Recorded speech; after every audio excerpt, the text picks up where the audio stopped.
Hello friends, HRM के कुछ और इम्पोर्टेंट क्वेश्चन आंसर्स को हम लोग डिस्कस करने वाले हैं। तो आज के लिए पहला टॉपिक है स्ट्रैटेजिक एचआरएम। स्ट्रैटेजिक एचआरएम क्या होता है? इसके ऊपर आपका पिछले बार 5 नंबर का केस स्टडी पूछा गया था, तो स्ट्रैटेजिक एचआरएम को थोड़ा सा हम लोग डिटेल में यहाँ पे देखेंगे।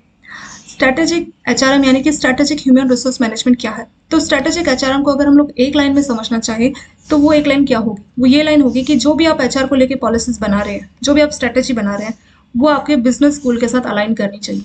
ठीक है, तो जो भी आप एचआर को लेके पॉलिसीज बना रहे हैं, जो भी गाइडलाइंस है, वो आपके बिजनेस गोल को फॉलो करती है। तो बिजनेस गोल और अगर आपकी एचआर की जो स्ट्रैटेजी है वो अलाइन होकर काम करेगी तो उसी को हम लोग बोलेंगे स्ट्रैटेजिक एचआरएम। इसको ऐसे समझ सकते हैं कि जैसे कोई कंपनी है, उसके पास पैसा है, कैपिटल है, ठीक है, फिर उसके पास क्या है, मशीन अच्छी है, प्लांट सब कुछ बहुत अच्छा है, बहुत अच्छी फैक्ट्री, बहुत अच्छा प्लांट है, बहुत अच्छी मशीनरी है, कैपिटल भी है। बट अगर उसके ह्यूमन रिसोर्स स्टाफ जो है मोटिवेशन के साथ काम नहीं करेंगे तो मशीन चलाने वाला या जो है प्लांट को यूज करने वाला वो कौन है? वहाँ का स्टाफ है। अगर स्टाफ खुश नहीं है, वो डिमोटिवेट होकर काम कर रहा है, तो आपकी ऑर्गेनाइजेशन आपके गोल के आपको अच्छा प्रॉफिट अर्न करना, लॉन्ग टर्म तक बनी रहना, तो उसको पूरा नहीं कर पाएगी। तो जो भी आप एचआर पॉलिसीज बना रहे हैं उसको इस बात के ध्यान में रख के बनाइए कि वो हमारे कंपनी के बिजनेस गोल को अचीव करे। यानी जो भी आपकी एचआर पॉलिसी हो वो बिजनेस के हिसाब से मैच करनी चाहिए। तो वही आपका strategic HRM.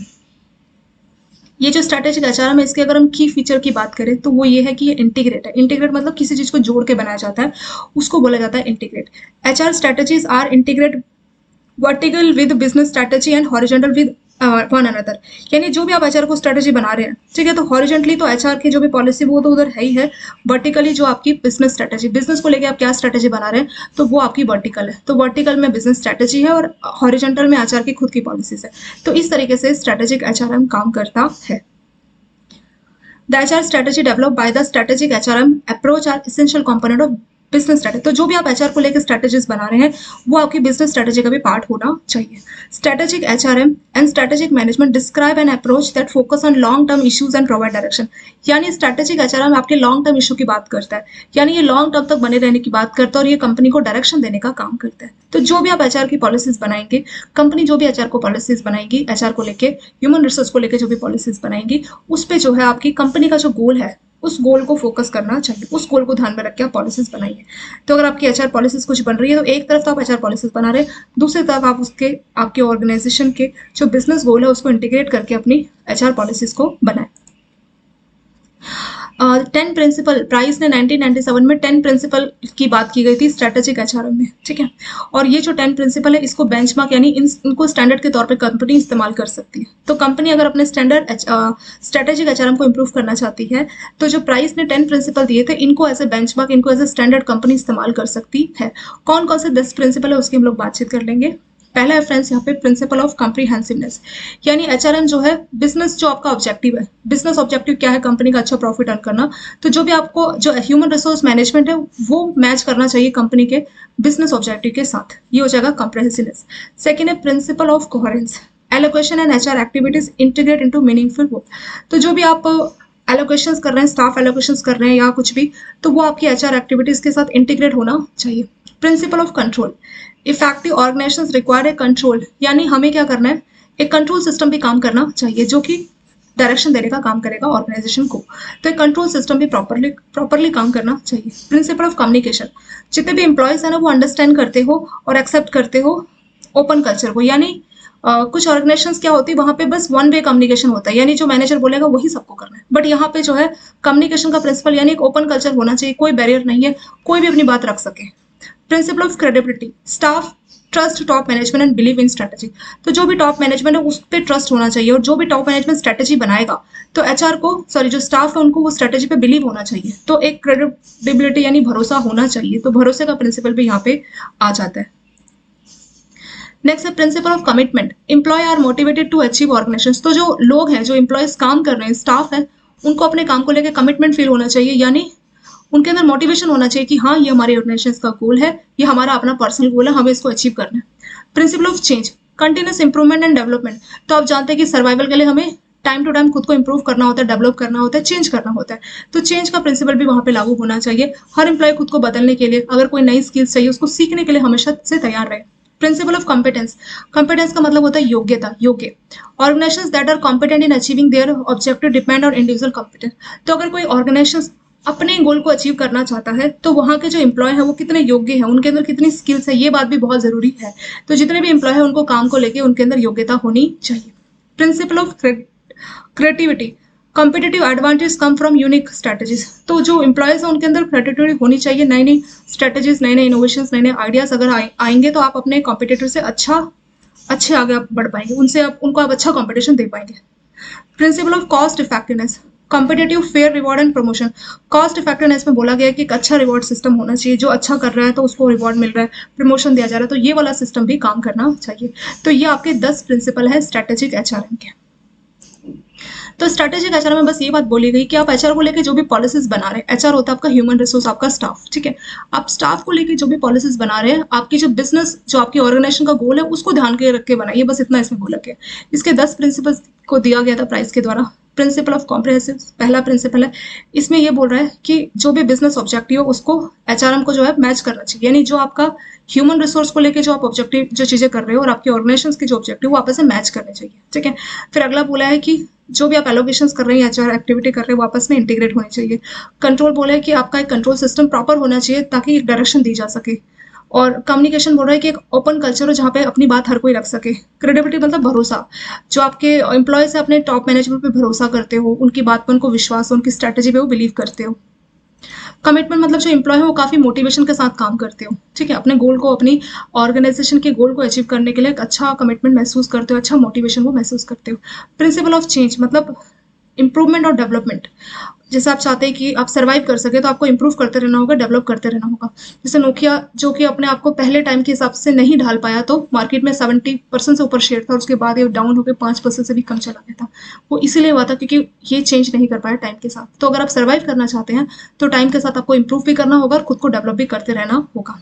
Principle of competency, इसका मतलब होता है योग्यता, स्किल्स। जो भी एम्प्लॉय है उनके अंदर स्किल्स होनी चाहिए, तभी आपकी ऑर्गेनाइजेशन जो अपने गोल को अचीव कर पाएगी। प्रिंसिपल ऑफ क्रिएटिविटी मतलब कुछ ना कुछ नया आइडिया, नई इनोवेशन ये लोगों के अंदर, आपके स्टाफ के अंदर होनी चाहिए। प्रिंसिपल ऑफ कॉस्ट इफेक्टिवनेस, यानी आपके एम्प्लॉयज को अच्छा परफॉर्म करते तो उनको आप रिवॉर्ड दीजिए, उनको प्रमोशन दीजिए, तो ये वाला सिस्टम आपके यहाँ पे होना चाहिए। तो ये सारे आपके स्ट्रेटेजिक एचआरएम के 10 प्रिंसिपल्स है जिनको प्राइस के द्वारा दिया गया था। सो नेक्स्ट क्वेश्चन है हमारा यहाँ पे, what is international organisation for standardisation and ISO 9000 series.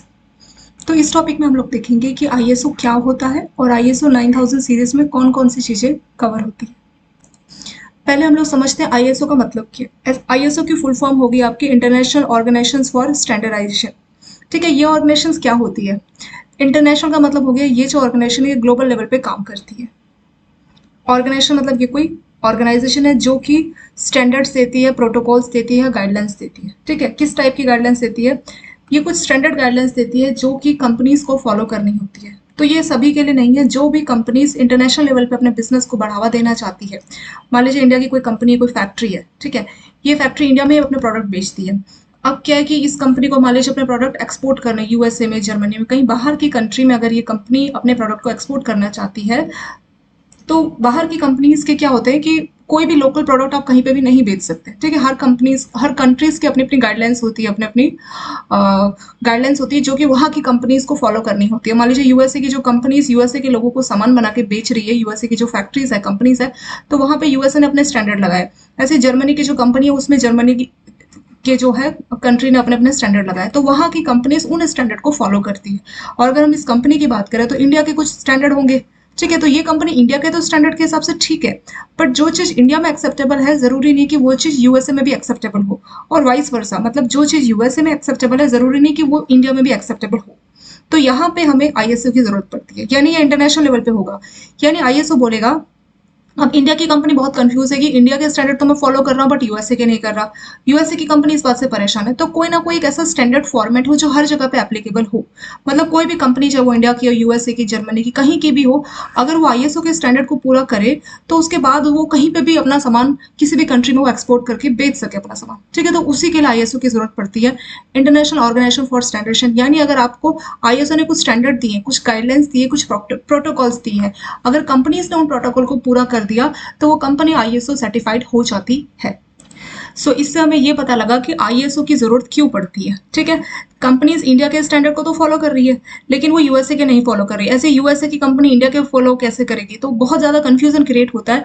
अगर आईएसओ सर्टिफाइड है तो इंडिया की कंपनी हो, यूएसए की कंपनी हो, जर्मनी की हो, कहीं भी किसी भी कंट्री की कंपनी हो, अगर उसने खुद को आईएसओ सर्टिफाइड करवा लिया तो उसके बाद वो कहीं पे भी अपना सामान बेच सकते, उसको कोई भी नहीं रोक सकता। ठीक है, यानी वो ये आईएसओ स्टैंडर्ड एग्जैक्टली क्या है? ठीक है, ये इंटरनेशनल लेवल पे स्टैंडर्ड है और ये एक ऑर्गेनाइजेशन के द्वारा बनाए जा रहे हैं। तो ये स्टैंडर्ड क्या क्या बात करते हैं? ये आपकी क्वालिटी की बात करते हैं कि बहुत ही लो क्वालिटी का प्रोडक्ट आप कहीं पे भी नहीं बेच सकते। तो आईएसओ ने जैसी क्वालिटी बताई, अगर उस क्वालिटी के हिसाब से आपका प्रोडक्ट है तो आपको जो है सर्टिफिकेशन मिल जाएगी। फिर बहुत सारी चीज़ों को लेकर आईएसओ अपनी बातें बोलता है कि आपके जो एम्प्लॉयज़ हो कितना खुश, कितना मोटिवेशन के साथ काम कर रहे हैं, उसके लिए भी आईएसओ स्टैंडर्ड अलग से है। फिर इन्वायरमेंट के लिए भी है कि आपकी कंपनी जो भी प्रोडक्ट बना रही है तो क्या इन्वायरमेंट को तो कोई हार्म नहीं पहुंचा रही, नॉइज पॉल्यूशन हो गया, एयर पॉल्यूशन हो गया, वाटर पॉल्यूशन, तो कोई पॉल्यूशन तो नहीं क्रिएट कर रही। ठीक है, तो उसके लिए भी अलग से स्टैंडर्ड है। तो अलग अलग टाइप के स्टैंडर्ड आईएसओ के द्वारा दिए जाते हैं और कंपनीज को जो है ऑनलाइन अप्लाई करना रहता है। अप्लाई करने के बाद आईएसओ की तरफ से तो कोई वैसा एज इट इज कोई ऐसा नहीं है कि उनकी तरफ से कोई इंस्पेक्शन करने देखने के लिए आता हो, बट जनरली हर कंट्रीज ने अपनी अपनी जो है अथॉरिटीज बना रखी है जो जाके कंपनीज में इंस्पेक्शन करेगी, देखेगी और फिर जो है आईएसओ उसको सर्टिफाइड करता है। यानी कि जो आईएसओ के स्टैंडर्ड्स है, और ऐसा नहीं कि एक बार इंस्पेक्शन हो गया तो उसके बाद नहीं होगा, इसका टाइम टू टाइम रिव्यू होता है। 6 मंथ में या 1 साल में फिर से जो है रिव्यू किया जाता है। मतलब अगर ऐसा नहीं कि कोई कंपनी क्या करेगी शुरू में दिखाने के लिए कि हम बहुत अच्छी क्वालिटी का प्रोडक्ट बना रहे हैं, हमारे जो स्टाफ है वो भी काफ़ी खुश है, हम इन्वायरमेंट को भी कुछ भी हार्म नहीं पहुंचा रहे, और उसको जो है कंपनी को आईएसओ का सर्टिफिकेशन मिल गया। अब फ्यूचर में उसने क्या किया, लो क्वालिटी का सामान बनाना शुरू कर दिया या इन्वायरमेंट को हार्म पहुंचाना शुरू कर दिया। तो इसके लिए जो है टाइम टू टाइम रिव्यू भी होता है। ऐसा नहीं कि एक बार आपको आईएसओ सर्टिफाइड बना दिया तो ये परमानेंट है, ऐसा नहीं है। इसका टाइम टू टाइम रिव्यू भी किया जाता है। अगर आप इसका कोई उल्लंघन करते हैं, आईएसओ ने जो भी आपको प्रोटोकॉल्स गाइडलाइंस दी, अगर आप उसको नहीं मानते तो उस केस में जो कंपनी होती है ना, तो उसको जो आईएसओ सर्टिफाइड किया है वो रिवोक यानी वो कैंसिल भी कर दिया जाता है आईएसओ के द्वारा। तो इसीलिए जो है ये कंटिन्यूस प्रोसेस है। यानी अगर कोई कंपनी खुद को आईएसओ सर्टिफाइड बता रही है तो उसको वो काम कंटिन्यूस बेसिस पे करते रहना होता है ताकि उसका जो आईएसओ सर्टिफिकेशन है वो कैंसिल ना किया जाए। ठीक है, तो ये हो गया आईएसओ सर्टिफिकेशन। तो आपने कई बार बहुत सी एड्स देखी होगी कि ये जो हमारा प्रोडक्ट है ये आईएसओ सर्टिफाइड है, या खाने का कोई प्रोडक्ट है या कोई मेडिसिन है तो वहाँ पे लिखा आता है ना ये आईएसओ सर्टिफाइड है। यानी आईएसओ ने जो स्टैंडर्ड उसको दिए हैं उस स्टैंडर्ड को हमने पूरा किया। हमने जो क्वालिटी की बात की थी या फिर इन्वायरमेंट हार्म की बात की थी, तो सभी फैक्टर्स में हमने दिखाया कि हम उस क्वालिटी को फॉलो कर रहे हैं जो क्वालिटी आईएसओ ने बताई है। अब जैसे हर कंट्री का अलग अलग रूल हो सकता है, कोई चीज़ कोई प्रोडक्ट किसी कंट्री में बैन हो सकती है और दूसरी कंट्री में उस प्रोडक्ट का इस्तेमाल किया जा सकता है, ऐसे हो सकता है। तो हर कंट्री के रूल्स अलग अलग है, पर आईएसओ के रूल हर कंट्री पे इक्वली लागू करते हैं। तो अगर किसी को आईएसओ सर्टिफिकेशन चाहिए तो उसको क्या करना रहेगा, उस कंपनी को आईएसओ ने जो गाइडलाइंस बनाई है, जो प्रोटोकॉल्स बनाए हैं, उनको अगर आप पूरा कीजिए तो आपको आईएसओ सर्टिफिकेशन मिल जाएगा। तो यहाँ पे जो गाइडलाइंस होती है, प्रोटोकॉल्स होते हैं कंपनी के द्वारा, वो किसके द्वारा बनाए जाते हैं, वो आईएसओ के द्वारा बनाए जाते हैं।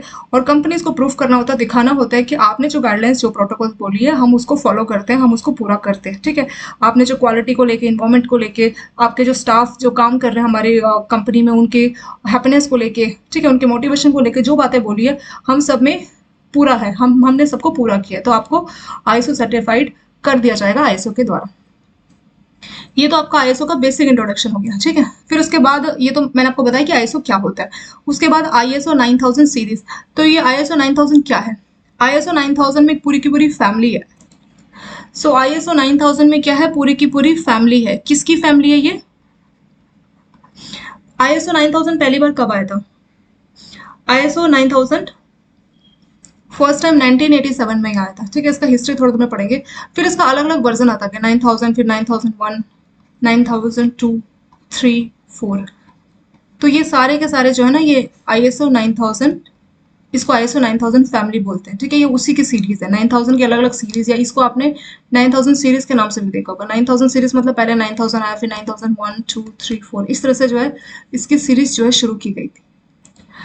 तो यहाँ पे देखते हैं आईएसओ 9000 फैमिली या सीरीज जो है ये एड्रेस करती है various aspect of quality management and contain some of ISO best known standard. तो ये जो 9000 है इसमें आईएसओ के बेस्ट स्टैंडर्ड है और एक क्वालिटी मैनेजमेंट की बात करती है। क्वालिटी मैनेजमेंट, आप एक अच्छी क्वालिटी का अच्छा प्रोडक्ट आप कस्टमर को डिलीवर कर रहे हैं। और ये जो स्टैंडर्ड इसमें बताए गए ना आईएसओ 9000 में, ये जो स्टैंडर्ड है ये गाइडेंस का काम करते हैं या टूल्स का काम करते हैं। किसके लिए? कंपनी के लिए।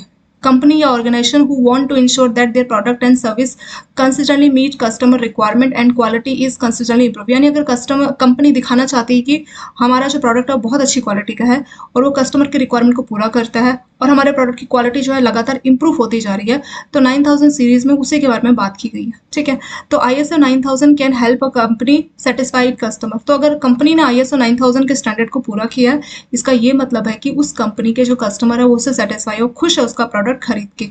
मीट रेगुलेटरी रिक्वायरमेंट, जो रेगुलेटर है, जैसे हर कंपनी का अलग अलग रेगुलेटर होता है ना, जैसे बैंकों का हो गया RBI, तो रेगुलेटर के रिक्वायरमेंट को भी वो पूरा कर रहा है और साथ साथ अपना कंटिन्यूस इंप्रूवमेंट भी कर रहा है। कौन? कंपनी। तो ये चीज़ जो है ISO 9000 के स्टैंडर्ड से पूरी हो जाती है, जो है कंप्लीट हो जाती है। अगर कंपनी को ISO 9000 मिला हुआ है, इसका मतलब कंपनी ऐसे प्रोडक्ट बना रही है जिससे उसके कस्टमर बहुत खुश है, वो रेगुलेटर के रिक्वायरमेंट को भी कंपनी पूरा करती है और अपने में लगातार इंप्रूव की जा रही है। ठीक है, और थोड़ा सा यहाँ पे हिस्ट्री दिया गया ISO 9000 को लेके। ठीक है, तो पहली बार इसको 1987 में इसको फर्स्ट टाइम पब्लिश किया गया था by international organisation for standard. ISO के द्वारा पहली बार जो है, जो पहला ISO अपना स्टैंडर्ड लेके आई, तो वो था जैसे कोई किताब होती है, कोई पिक्चर होती है, तो उसका पहला वर्जन, दूसरा वर्जन, तीसरा वर्जन आता है ना, तो फर्स्ट टाइम ISO जो है अपने वर्जन को लेके आई थी, जो था ISO 9000। और इसमें फिर बार बार रिवाइज होते गए, मतलब जैसे कोई चीज़ आप पहली बार लेके आए, फिर मार्केट में काफ़ी चेंजेस आते हैं, ग्लोबली चीज़ें बहुत चेंज हो रही है, तो उसके हिसाब से कुछ ना कुछ उसमें मॉडिफिकेशन अमेंडमेंट होता रहता है। तो पहली बार 1987 में 9000 वाला लेके आए थे, फिर 2000 में इसको चेंज किया गया। ठीक है, उसमें कुछ नई चीज़ों को ऐड किया गया और फिर 2008 में, 2009 में। तो जो आपका 9000 2000 सीरीज है, यानी जब 2000 में ये 9000 वाला जो आपका ISO था, इसको जो इम्प्रूव किया गया, तो इसमें 8 क्वालिटी मैनेजमेंट या 8 क्वालिटी प्रिंसिपल की बात की गई थी। ठीक है, तो क्या क्या थी इस पे? कस्टमर फोकस की बात की थी, लीडरशिप, मतलब आपका जो मैनेजर है, लीडर है, उसमें किस तरह की क्वालिटीज़ है, पीपल कितना इन्वॉल्व है, आपके स्टाफ कितने इन्वॉल्व, किस तरीके का प्रोसेस आप इस्तेमाल कर रहे हैं, आप कौन सा सिस्टम यूज़ कर रहे हैं, कंटिन्यूस इंप्रूवमेंट, आप अपने प्रोडक्ट में या क्वालिटी में लगातार इंप्रूव कर रहे हैं कि नहीं कर रहे हैं। ठीक है, factual approach to decision making, आप डिसीजन मेकिंग के लिए कैसा तरीका इस्तेमाल कर रहे हैं। म्यूचुअली बेनिफिशियल सप्लायर रिलेशनशिप, तो आपके जो सप्लायर हैं उनके साथ रिलेशनशिप किस तरीके का, मतलब किस तरह से उनको भी आपके वजह से बेनिफिट हो रहा है। तो ये सारे के सारे 8 स्टैंडर्ड की 8 क्वालिटी मैनेजमेंट प्रिंसिपल की बात की गई थी 9000 2000 वाले वर्जन में। मतलब पहली बार जब आया था तो बिल्कुल बेसिक था 9000 का 87 वाला, फिर जो इसका 2000 वाला वर्जन है उसमें जो है 8 गाइडिंग प्रिंसिपल की बात की थी। अगर कोई कंपनी चाहती है कि उसको ISO 9000 2000 वाला जो है सर्टिफिकेशन मिले, तो उसको ये 8 प्रिंसिपल्स को पूरा करना होता है, उसके बाद ही कंपनी को ये वाला सर्टिफिकेशन दिया जाता है। ठीक है, और फिर नेक्स्ट है इसका 9001 2015, ये भी एक ISO का ही स्टैंडर्ड है। 9001 2015 help ensure that customer get consistent good quality product and service. तो जो 2015 वाला जो ISO का स्टैंडर्ड है, यानी ये स्टैंडर्ड का जो वर्जन है वो 9001 और ये 2015 में इसको लाया गया था, तो इसके का नाम 2015 9001 इस तरह से रखा गया। ठीक है, तो ये इस बात को इंश्योर करता है कि कस्टमर को जो है कंसिस्टेंट, मतलब लगातार अच्छी क्वालिटी का प्रोडक्ट या सर्विस मिलता रहे और इससे कंपनी का भी जो है अच्छा बेनिफिट इसमें हो। और ये जो 9001 2015 है ना, ये कोई भी ऑर्गेनाइजेशन इस्तेमाल कर सकती है, चाहे वो बड़ी हो, छोटी हो, किसी भी फील्ड में, किसी भी एक्टिविटी में वो कंपनी हो, वो इस वाली सर्टिफिकेशन के लिए अप्लाई कर सकती है। फिर यहाँ पे बोला भी है कि 170 कंट्रीज में, 170 देशों में 1 मिलियन से ज़्यादा कंपनीज हैं जिनको ये 9001 2015 वाला सर्टिफिकेशन दिया गया है ISO के द्वारा। तो इसमें मेन वही है कि कस्टमर फोकस होना चाहिए, मतलब आप कस्टमर को फोकस कीजिए, जो भी कस्टमर की रिक्वायरमेंट है उस हिसाब से प्रोडक्ट बनाइए उस क्वालिटी का। फिर मोटिवेशन, मतलब आपके जो स्टाफ है, एम्प्लॉय, उनको जो मोटिवेशन भी फील होना चाहिए। ठीक है, तो ये चीज़ें जो है इसमें 9001 2015 में बोली गई और एक कंटिन्यूस इंप्रूवमेंट की इसमें बात की गई है। तो यहाँ पे 2-3 फैक्टर्स हैं कि एक तो कस्टमर फोकस होना चाहिए। ठीक है, कस्टमर फोकस। सेकेंड है मोटिवेशन, जो स्टाफ है वो काम करते टाइम पे मोटिवेटेड फील हो, ऐसा नहीं कि आप उनको जबरदस्ती बहुत एक्स्ट्रा स्ट्रेस के साथ काम करा रहे हैं, अगर ऐसा है तो फिर आप दूसरे वाले फैक्टर को पूरा नहीं कर पाएंगे। ठीक है, तीसरा है कि इसमें जो है आपको कंटिन्यूस इंप्रूवमेंट करनी है, जो भी आप प्रोडक्ट आज बना रहे हैं तो कल उससे एक अच्छा इंप्रूव प्रोडक्ट बनाओगे, तो आपकी जो है कंटिन्यूस इंप्रूवमेंट भी होनी चाहिए। तो ये 3 फैक्टर्स अगर आप पूरा कर रहे हैं तो आपको 9001 2015 वाला सर्टिफिकेशन दे दिया जाएगा। 9000 वाला जो स्टैंडर्ड था ISO का, उसमें कौन कौन सी चीज़ों की बात की गई थी? तो सबसे पहले इसका जो सबसे पुराना वर्जन था वो 9000 था, जिसको 1987 में पहली बार लॉन्च किया गया था ISO के द्वारा। फिर अगला इसका वर्जन है 9001, उससे अगला है 9002, फिर नेक्स्ट 9003, और लेटेस्ट है इसका 9004। ठीक है, तो सबके बारे में आपको एटलीस्ट एक एक लाइन का मालूम होना चाहिए। तो जो 9000 है उसमें जो मेन फोकस था वो था क्वालिटी मैनेजमेंट, यानी कंपनी को अपने प्रोडक्ट की क्वालिटी को मैनेज करना चाहिए। ठीक है, quality management and quality assurance. Quality assurance क्या होता है कि आपको इस बात को एश्योर करना होता है कि हमारे प्रोडक्ट की क्वालिटी अच्छी है। मान लीजिए आपका कोई प्रोडक्ट है जिसको इंस्पेक्शन के लिए कहीं पे भेजा गया और फिर बाद में क्या हुआ कि उसमें कुछ वो प्रोडक्ट रिजेक्ट हो गया, तो आपने खुद को इम्प्रूव किया। तो क्वालिटी एश्योरेंस में इस बात को एश्योर किया जाता है कि जो भी हम क्वालिटी देंगे वो अच्छी क्वालिटी होगी और उसका फेलियर का चांस बहुत कम रहेगा। ये 9001 की खास बात थी। ठीक है, 9001 में किस चीज़ पे फोकस किया गया था? डिज़ाइन पे फोकस किया गया था, डेवलपमेंट पे फोकस किया था और प्रोडक्शन में। तो डिज़ाइन, डेवलपमेंट और प्रोडक्शन, इन तीन चीज़ों में भी आप अच्छी क्वालिटी शो करेंगे। तो ये आपकी 9001 की बात हुई थी। 9002 में आपके प्रोडक्शंस और इंस्टॉलेशंस, तो ये प्रोडक्शन सेम है, प्रोडक्शन एंड इंस्टॉलेशन स्टेज में, मतलब जब भी आप कोई चीज़ इंस्टॉल कर रहे हैं, मशीनरी कुछ भी, तो वहाँ पे आपको जो है एक अच्छी क्वालिटी की इंस्टॉलेशन करनी है और अच्छा जो है आपको अच्छा इंस्टॉलेशन यहाँ पे पूरा करना है। 9003 में जो है फाइनल इंस्पेक्शन की बात करते हैं। ठीक है, जो फाइनल इंस्पेक्शन की जाती है और जो आपकी टेस्टिंग होती है, फाइनल इंस्पेक्शन या लेबोरेटरी टेस्टिंग होती है, तो वहाँ पे 9003 की बात की जाती है। ठीक है, और 9004 में आपका क्वालिटी मैनेजमेंट सिस्टम में लगातार इंप्रूवमेंट हो, ये आपकी 9004 में इसके बारे में बात की जाती थी। ये थोड़ा सा बस बेसिक था। एक एक लाइन में भी आप लोग याद रखेंगे तो मोर देन सफिशिएंट है, इससे ज़्यादा तो नहीं पूछा जाएगा। ठीक है, एक और है आपका इंपॉर्टेंट, पूछ सकते हैं ये ISO 14001 क्या है? तो 14001 इन्वायरमेंट के ऊपर है कि आप इन्वायरमेंट को कितना हार्म पहुंचा रहे हैं। ठीक है, तो वो है आपका 14001। तो कोई कंपनी क्या कर रही है? Air pollution, noise pollution, water pollution, ठीक है, इस तरह के पॉल्यूशंस को ध्यान में रखते हुए अपने काम को कर रही है। ठीक है, तो उसको ISO 14000 वाला सर्टिफिकेशन दे दिया जाएगा। तो जो ISO 9000 वाला है वो क्वालिटी की बात करता है और 14000 वाला आपकी इन्वायरमेंट की बात करता है कि आप कितना इन्वायरमेंट को हार्म पहुंचा रहे हैं। ठीक है, और ये चाहे आप 9001 की बात कर लीजिए या 14001 की बात कर लीजिए, ये दोनों ही generic product, generic management system है, या इसको जेनेरिक बोल सकते हैं। जेनेरिक मतलब ये सभी तरह की कंपनी में अप्लाई होता है, चाहे छोटी कंपनी हो, बड़ी कंपनी हो, चाहे मैन्युफैक्चर हो, सर्विस हो, तो हर तरह की कंपनी पे अप्लाई होती है। उसी तरह की चीज़ को जेनेरिक बोलते हैं। ठीक है, तो चाहे आपका ISO 9000 रहे या आपका 14000 रहे, तो हर जगह पे ये एप्लीकेबल रहती है। यानी ये हर टाइप की कंपनी, चाहे वो छोटी कंपनी हो, बड़ी कंपनी हो, चाहे कोई भी प्रोडक्ट बना रहा हो, सर्विस कर रहा हो, तो हर तरह की ऑर्गेनाइजेशंस पे, छोटी बड़ी सब पे ये एप्लीकेबल होती है। तो कोई भी अगर कंपनी चाहे छोटी हो बड़ी हो, वो ISO 14001 के लिए अप्लाई करना चाहता है तो उसको दिखाना पड़ेगा कि हम इन्वायरमेंट पे कोई भी हार्म नहीं पहुंचा रहे हैं। ठीक है, तो उस केस में उसको 14001 वाला सर्टिफिकेशन दिया जाएगा। The ISO requirement cover a wide range of topics. तो ISO किन किन चीज़ों पे फोकस करता है? Management commitment to quality. तो जो मैनेजमेंट है, टॉप मैनेजमेंट, वो क्वालिटी को लेके क्या कमिटमेंट दे रहा है? क्या वो एक अच्छी क्वालिटी का हम प्रोडक्ट देंगे, इस बात का कमिटमेंट मैनेजमेंट दे रहा है कि नहीं दे रहा? कस्टमर पे कितना फोकस किया जा रहा है? आप कस्टमर को सेटिस्फाई कर पा रहे, नहीं कर पा रहे? जो आप प्रोडक्ट दे रहे हैं उससे कस्टमर खुश है कि नहीं है? एडिक्वेसी ऑफ ऑर्गेनाइजेशन रिसोर्स, तो आपके ऑर्गेनाइजेशन में सफिशिएंट रिसोर्स अवेलेबल है या नहीं है? एम्प्लॉय कॉम्पिटेंस, जो आपके एम्प्लॉयज काम करते हैं वो योग्य है या नहीं है? प्रोसेस मैनेजमेंट, चाहे वो प्रोडक्शंस हो, ठीक है, या सर्विस डिलीवरी हो, कोई भी चीज़ हो, तो वहाँ पे आपका प्रोसेस मैनेजमेंट सिस्टम कैसे काम करता है? क्वालिटी को लेके किस तरह की प्लानिंग आप करते हैं? डिज़ाइन, मॉनिटरिंग किस तरीके से की जाती है आपके प्रोडक्ट या प्रोसेस को लेके? ठीक है, और कस्टमर की कोई कंप्लेन आती है तो आपका क्या प्रोसेस, आप कैसे उसको रिजॉल्व करते हैं? और आपकी जो ऑर्गेनाइजेशन है उसमें आप ऐसा क्या करते हैं कि कंटिन्यूस इंप्रूवमेंट देखने को मिले? और requirement to monitor customer perception about quality. तो कस्टमर का क्या परसेप्शन है, मतलब कस्टमर क्या सोचते हैं आपके प्रोडक्ट की क्वालिटी के बारे में, आपकी जो सर्विस है उसकी क्वालिटी के बारे में कस्टमर क्या सोचते हैं? तो ये सारे ही एरिया को आपका ISO कवर करता है। ठीक है, तो मेन चीज़ यहाँ पे वही है कि कमिटमेंट क्या है, मैनेजमेंट क्या कमिटमेंट दे रहा है, कस्टमर का फोकस कंपनी रखती कि नहीं रखती, कस्टमर खुश है या नहीं है, जो एम्प्लॉय काम कर रहे हैं वो योग्य है या नहीं है, आपका क्वालिटी प्लानिंग आप किस तरह से करते हो कि हम अच्छी क्वालिटी का प्रोडक्ट डिलीवर कर पाएंगे, आपका डिज़ाइन, परचेसिंग, मॉनिटरिंग सिस्टम किस तरीके से काम करता है। ठीक है, आप कंटिन्यूस इंप्रूवमेंट के लिए क्या क्या करते हो, कि आप एक अच्छा इंप्रूव प्रोडक्ट आप बनाते रहो, तो उसके लिए आप क्या क्या चीज़ें करते हैं। फिर यहाँ पे कि कस्टमर का परसेप्शन क्या है, कस्टमर आपके प्रोडक्ट और सर्विस के बारे में क्या सोचते हैं, तो कस्टमर का परसेप्शन क्या होता है। ठीक है, तो इन सभी एरियाज को आपका ISO कवर करता है और इसी हिसाब से ISO अपने प्रोटोकॉल्स, अपनी गाइडलाइंस को बनाता है। और जो कंपनीज है उसको ISO के प्रोटोकॉल्स और गाइडलाइंस को फॉलो करना होता है, उसके बाद ही ISO सर्टिफाइड मिलेगा। और कंपनी को अगर ISO सर्टिफाइड कर दिया जाएगा तो कंपनी के पास एक बहुत बड़ा एक तरह से लाइसेंस मिल गया कि वो अपने प्रोडक्ट को कहीं पे भी बेच सकती है। ISO सर्टिफाइड कोई प्रोडक्ट देख के भी जो कस्टमर्स को विश्वास होता है, जैसे कोई प्रोडक्ट का बॉक्स आप देख रहे हो उसके पीछे कहीं पे लिखा है ISO सर्टिफाइड है, तो देख के आपको लगता है कि हाँ इस प्रोडक्ट में मिलावट नहीं है और एक अच्छी क्वालिटी का प्रोडक्ट है, तो कस्टमर के लिए भी काफ़ी बेनिफिट होता है और कस्टमर का एक अच्छा नाम हो जाता है, सॉरी कंपनी का एक अच्छा नाम हो जाता है कि इसको आईएसओ ने सर्टिफिकेशन दे दिया, तो इसने जो भी इंस्पेक्शन या जो भी चीज़ें थी सबको इसने पूरा किया, तभी इसको आईएसओ सर्टिफाइड कर दिया गया है। क्या प्रोसीजर होता है, जैसे कोई बैंक है उसको आईएसओ सर्टिफिकेशन के लिए अप्लाई करना है तो क्या प्रोसीजर रहेगा, ठीक है।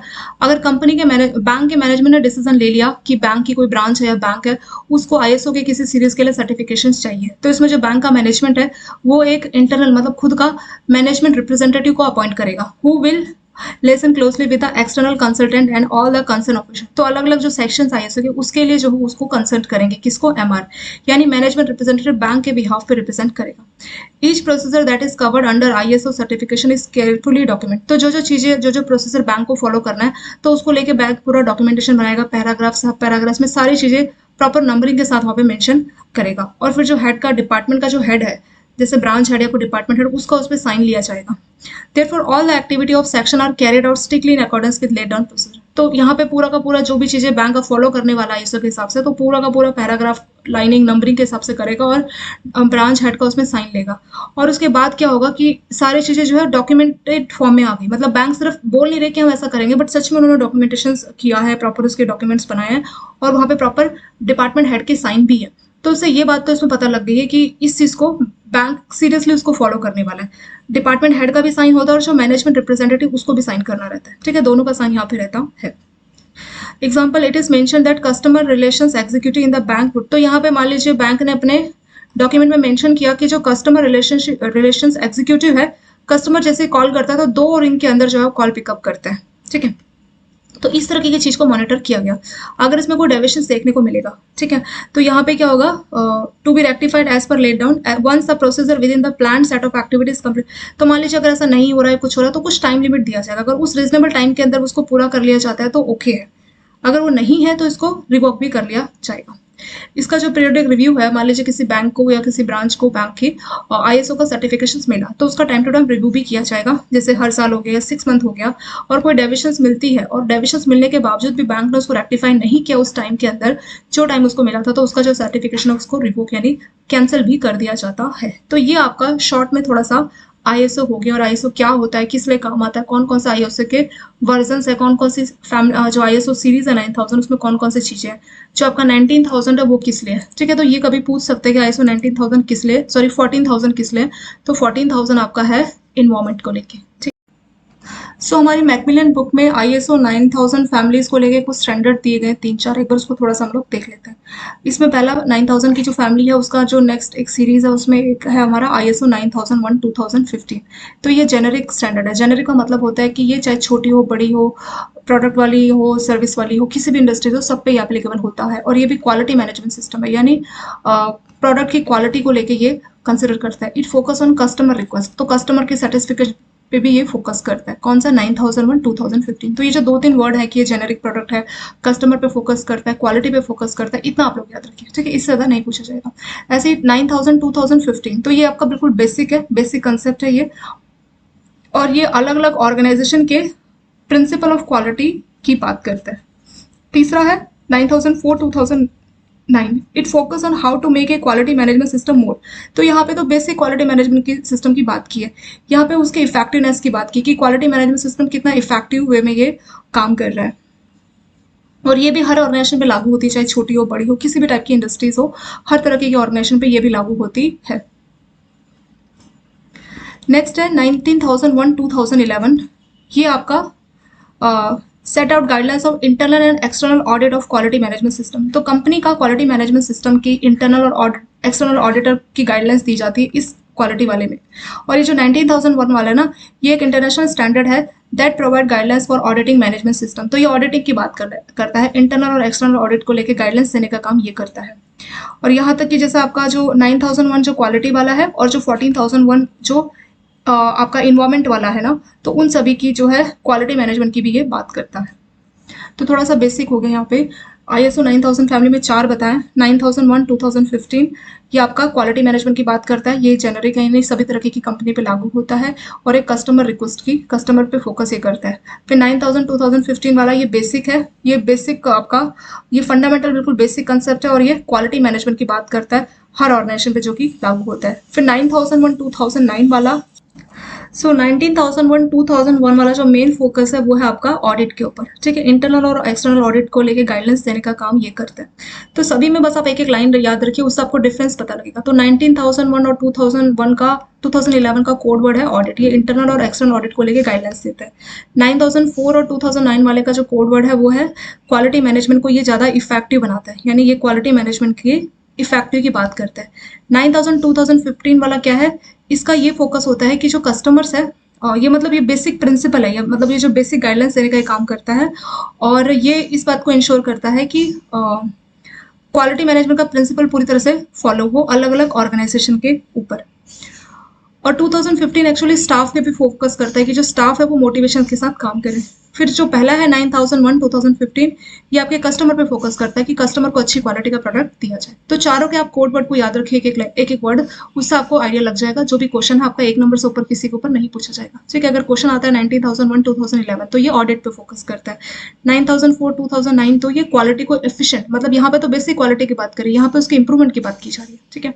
फिर 9000 2015 का कोड वर्ड क्या है कि ये जो है आपके क्वालिटी की तो बात ही कर रहा है, बट साथ साथ जैसे स्टाफ इन्वॉल्वमेंट उसकी भी बात कर रहा है। 9001 2015 ये बेसिक क्वालिटी की बात कर रहा है, प्लस यहाँ पे कस्टमर सेटिस्फिकेशन पे भी ध्यान दिया जा रहा है।